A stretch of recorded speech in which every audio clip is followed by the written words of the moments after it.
Today I will be explaining to you guys how you can cut your own hair and if you wanted to cut someone else's hair. If you watch this video, by the end of the process, you'll learn how to line your hair, do a taper, and you'll know what all materials you need to be able to complete the process.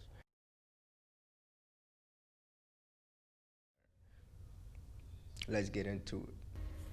Starting out with some of the tools that you will need to cut your own hair or cutting someone else's hair is a mirror, and you will need a comb as well to be able to comb the hair out before you start to cut it to make sure that you get an even cut. These are my wall clippers that I use when I do my taper on the sides, and this is the guard that I am using today. You can't see it, but it's a 1.5, and that's 4.5 millimeters. This is the brush that I use. This is a magic blade, and that is what I use after I line my hair with my trimmers. And this is my trimmers right here, made by Andis. This is what I use to do my lining. This is also another blade, depending on which one you want to use, but they both do the same thing. And this is what I use to oil my blades. This is for the wall clippers. This bundle right here is for the Andis trimmers. So again, when I was saying the different types of oils that I use for my blades, I'm demonstrating how I oil my blades right now. So let's get into the haircut. This is my 1.5 guard. On the side of the clipper, there's a lever, and you can adjust it.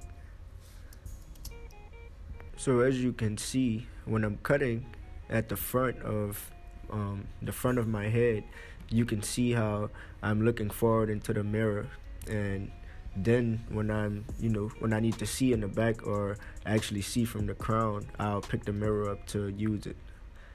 But I'll just keep cutting forward. Pay attention to how I angle the small mirror to be able to see the bigger picture of the back of my head in the big mirror.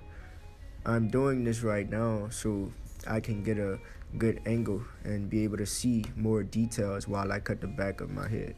Here I'm doing the taper, and I'm using my Andis trimmer right now to give the ball line. Now I'm using my wall clippers with the guard open, which means that I did not close the blade. Brush to see the detail. Now here I'm about to use my one guard so I can achieve the next guideline and kill that one that I need to get out.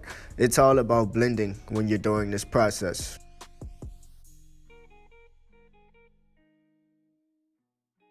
For my haircut, I usually do tapers on the side and the back. So when I'm doing the back, I'm holding the mirror in the front again to see the better picture. Spritz is the spray that I use as holding spray when I'm lining my hair. It holds my hair in place so I can get a clean shave. Before I actually start to line my hair, I cut the front of it down with a shorter clipper length so I can achieve a cleaner look after I do my lining. Your starting area for your lining will always be the edges.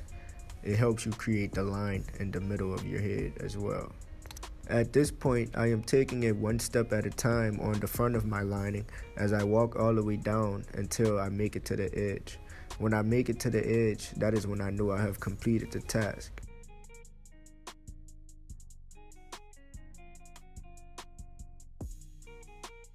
Last but not least, I'm starting on the edge of my lining so I can achieve the visual that I have to create going across my head to get a straight line. And I repeat the same steps as I did with my Andis clippers, but this is the last step, using the blade and cleaning everything up.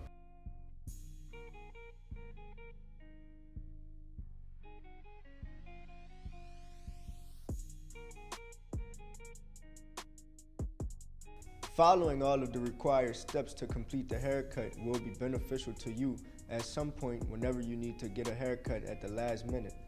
Maybe one day if you have children and it's the last minute before a holiday and you have the skill, you will be able to complete the job.